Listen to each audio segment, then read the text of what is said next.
Hello everyone! In this week's video, I'm going to be testing out some art supplies sent to me by Ardenfly. I am super excited to try them out, so let's get started. I want to start off by saying Ardenfly has got to be one of the nicest companies to work with.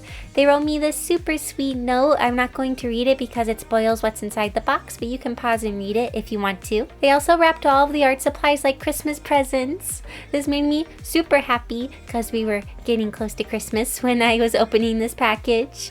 So let's see what art supplies Ardenfly sent me. First, we have the 48 set of oil-based color pencils. I think it's very interesting that the pencils are oil-based. I don't know if I've ever used oil-based color pencils. They come in this nifty tube. If we take out a pencil, we see that each pencil has a name printed on the side. I like that the name is nice and big, so it's easy to read and find on the pencil. We also have the 6 set of fine liner pens. They are all different sizes. 0.05, 0.1, 0.2, 0.3, 0.5, and 0.8 millimeters. The ink inside is quick drying, waterproof, and archival. I also got a set of these 12 colored fine liner pens. The nibs are 3 millimeters. Like with the other pens, the ink inside is quick drying, waterproof, and archival. In this next wrapped package, we have the 12 set of skin tone markers and the 12 set of pastel markers. Also, the 12 set of skin tones is new and has not been released yet. They do have an old skin tone set, and this one is the new one. They currently have available the old skin tone set. I'm not sure when this new one is being released. The pastel set has also been revised to include unique colors instead of duplicate colors from other sets. I think this is really nice because you can get unique colors in the pastel set. I also got this set of 48 markers. Seriously, Ardenfly sent me so much stuff. Thank you so much. All of these markers are alcohol based. They have a brush nib and a chisel nib. One thing that is very nice is that these markers are refillable. Most inexpensive alcohol based markers don't offer refills. So once a marker dries out, you're kind of out of luck. You have to either rebuy the marker or rebuy the whole set, which is kind of sad if you only run out of your favorite color. Both these Ardenfly markers you can buy refills, so that's really nice. Inside each of the boxes there are these little swatch cards. I think it's really cool that Ardenfly includes these. So let's start swatching the colors. I'm starting off by swatching the skin tones. At first I wasn't going in any particular order, but then I started going in order of the swatch chart to make things easier. This swatch was a little dirty. I think one of the markers got a little bit of ink on it, but it's okay, thankfully. It'll be covered up by one of the other colors. I think the skin tone set offers a good variety of colors, especially for the lighter skin tones. But I don't know if it's necessary to include so many blush tones, especially since all of the blushes are kind of similar. I feel like it could use some more darker skin tones instead of so many blushes. But overall, it is a nice set, especially for the lighter skin tones. Next up, we have the pastel set. I was a little disappointed when I first started swatching the colors because they were kind of dark and I was really hoping they'd be super pastel, but thankfully after I got past those two colors, the rest of the colors were really pastel. One thing I noticed is that the marker that's supposed to be Y109, on my marker it says it's BR109. I was really confused and I was looking for Y109, and yeah, there's for some reason a misprint on the Y109. It says BR109 instead. Overall, the pastel colors are really nice. I'm happy that they're actually pastel. Sometimes with marker sets, they'll say they're pastel, but they're not actually pastel. But this pastel set actually comes with pastel colors, so I'm really happy about that. And lastly, we have this 48 set of markers, and it took me a while to swatch all these colors. There were so many different colors in this set. One thing I wish is that the reds had a little bit more variety. If you look, a lot of the reds are kind of the same, and I wish they would have either been darker or lighter, but instead they just slightly shift in hue, and there's not much change in value. So I feel like if they're going to give us a lot of reds, at least give us a lot of reds in different values instead of slightly different hues. One thing that was really nice is that in the box, the markers are lined up in the way that it appears on the swatch paper.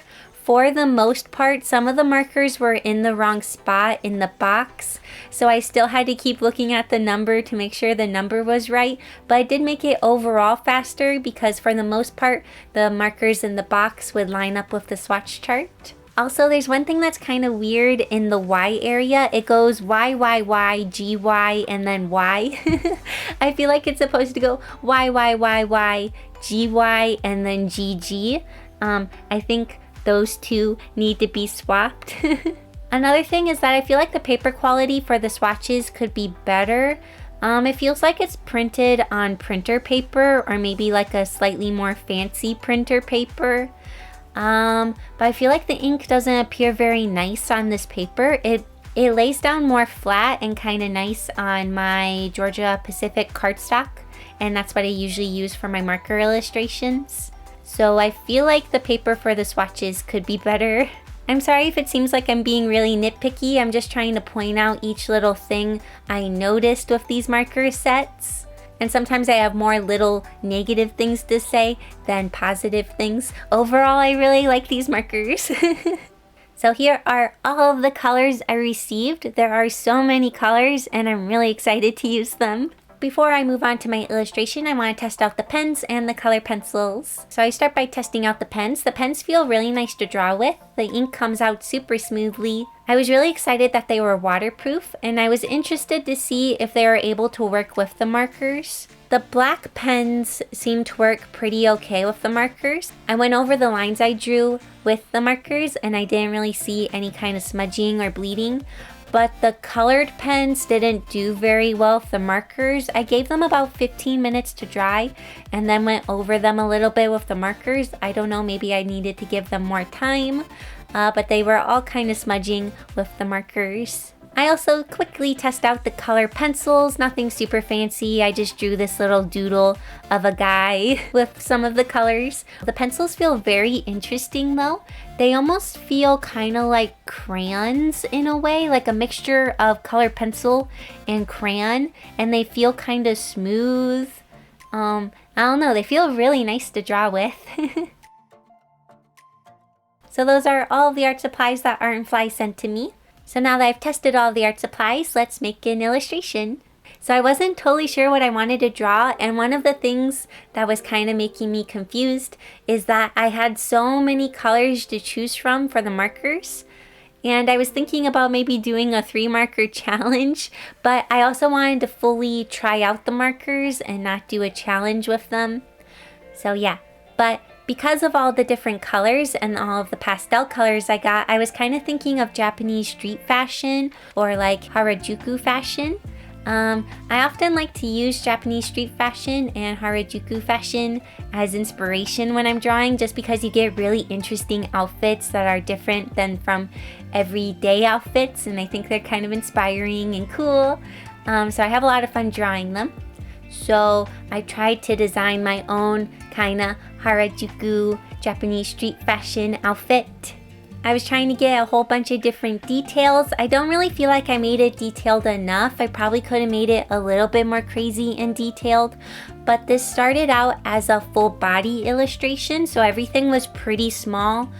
But I decided to make it larger and have it be kind of a thigh up picture because everything was so tiny that I felt like it was going to be hard to color it with the markers. So yeah, I am happy I made the picture larger, but I did like the full body picture. I thought her pose was kind of cute. But because I enlarged it, I probably could have added more details and different accessories and such. But it's still kind of busy, and I didn't want to overwhelm the viewer too much. So yeah, here's my finished line art, and now we'll move on to coloring the picture. So for this picture, I'm going to be using a lot of pastel colors. I'm going to be using pastel green, a blue, a pink, and a yellow. And I think I also have like a tealy blue in there too. I start by coloring her hair, and I decided I wanted to make her hair have yellow tips, and it's dyed green. I never really color characters with green hair, and I felt like this green was really pretty, so I wanted to use it for her hair. At first I wanted to use the tealy color, but then I thought she would look kind of like Miku, so I decided to go with the green. And for her hair, to help blend it out a little bit, I am using the colorless blender a lot. I use the colorless blender a lot where the yellow and green meet to help them blend together, and also where I'm making the lighter green blend into the white for the shiny parts. I also darkened some of the shadows with a darker green. I wish I would have written down exactly what colors I used, because then I could tell you exactly what colors I was using, but I didn't write it down. Anyways, now I'm moving on to coloring her shirt, and I decided to make it blue. I'm going to leave the speech bubbly part that's around the letters white, just because I thought it would help keep things a little bit more simple and not super overwhelming. It was a little weird working on this illustration because I was kind of trying to make things crazy and kind of not match. But me being me, I'm like, no, I want to stick with this color scheme and make things match and not too crazy. I felt like I was breaking the rules and I was having a really hard time doing so. For her shirt, I'm just using a mixture of a lighter blue and a darker blue, and I'm going back and forth and mixing those together to add the shading. Also, the kanji on her shirt says New Year. Since we're getting close to the New Year, I decided to make the kanji say New Year. Now I'm moving on to the stripes. At first, I decided to have the stripes be teal and pink. Also, I accidentally broke the marker. When I went to open the pink marker, I snapped off the bit that says the color. It does go back on, but now it keeps falling off. So be careful when you're pulling the caps off the marker, or you might kind of break it like I did. But anyways, I was making the stripes teal and pink. I decided to make the stripes a darker blue, just because I thought that would look kind of nice. Also, one thing I haven't talked about yet is the brush nibs and how they feel. The brush nibs feel really, really nice. They actually feel really close to a Copic marker. I was actually comparing them side by side. I had a Copic marker and then I had one of these Art and Fly markers, and I kept going back and forth trying to feel the difference, and I really couldn't feel much of a difference. These Art and Fly ones might be a tish softer, but I'm not totally sure. Like I mentioned, they feel very, very similar. Now I'm coloring her backpack. I was thinking about making her backpack a fun color, but I also kind of wanted to add more value shifts to the picture. So I decided to make it a dark gray and almost black color. I thought this would add kind of a fun contrast to the picture instead of just being pow, colors everywhere, to also add a little bit more black to the picture. For her sleeves, I make them yellow. I wasn't totally sure where to throw in this yellow. I decided to make it on her sleeves. Next, I'm moving on to coloring her skin. Coloring her skin was pretty simple. Nothing too crazy there. When I was trying to decide what colors to put where, I was just kind of thinking of how to balance everything. So she has the pink in her shirt. So I decided to put the pink in her headphones, and I'm also going to make the bow a dark blue to bring more of the dark blue up into the upper part of the picture. So yeah, while I'm doing this, I'm just trying to think of how I want to balance the picture and put all of the different colors. I decided to also make her mask black, and I'm not totally sure if I'm happy with this choice. I feel like it looks okay, but at the same time, it's really close to the straps. So I don't know if maybe I should have made it a different color. Also, I'm super sad. I was listening to music while I was recording, and when I do this, I don't hear my camera beep at me when it stops recording, so I didn't record the eyes. But for her eyes, I just used a light teal, a darker teal, and then the blue that I used for the stripes on her shirt, and I blended all of those out. I was super sad that I accidentally didn't record that part. Also, these markers blend super nicely. I had no issues of blending them. They blended really nice and easily, probably just as easily as my Copic markers. Ooh, now I am drawing designs on the skirt. You see, I wasn't sure what color to make the skirt, and I felt like it would have been a little boring making it all one color. So I went in with one of the fine liner pens, and I draw a whole bunch of tiny designs, and I wanted it to be kind of fun and busy.